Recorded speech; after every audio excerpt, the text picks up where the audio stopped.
ఇప్పటికే 40 ఏళ్ల హీరోయిన్ 30+ హీరోతో రొమాన్స్ అంటే ఎలా ఉంటుందో అంటూ చాలా మందికి కాసినన్ని డౌట్లు ఉన్నాయి.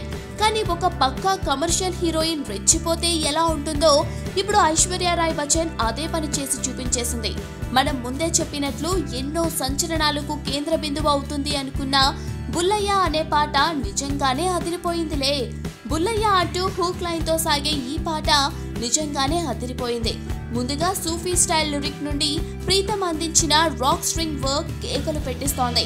అయితే ఈ పాట ఒకెత్తైతే పాట విజువల్స్ మరో ఎత్తు. అందాలను ఆరబోస్తున్న ఐశ్వర్య రాయ్ ఏకంగా ఒక చోట రణబీర్ ను గాఢంగా ముద్దులు పెట్టుకోవడం, అలాగే మరొక మౌంటేజ్ లో రణబీర్ చెంప మీద ఐస్ క్రీమ్ రాసి దానిని ఆయిష్ ఆస్వాదిస్తుంటే వెంటనే మనోడు ఈమె మెడ మీద అదే క్రీమ్ ను పూసి తిరిగి తినేద్దామని చూస్తూ ఉంటాడు. వామ్మో, ఈ హాట్ రొమాన్స్ ఒక రేంజ్ లో ఉంది. సాధారణంగా ఐశ్వర్య ఇలా రెచ్చిపోయినప్పుడల్లా మెగాస్టార్ అమితాబ్ కోప్పడ్డారనే న్యూస్ మనం ఎక్కువగా వింటుంటాం. ఇప్పుడు ఆయన ఎలా రియాక్ట్ అవుతారు అనేది అసలు క్వశ్చన్. బీటౌన్ మాత్రం ఈ రొమాంటిక్ సాంగ్ ను చూసి ముక్కున వేలేసుకుందంతే.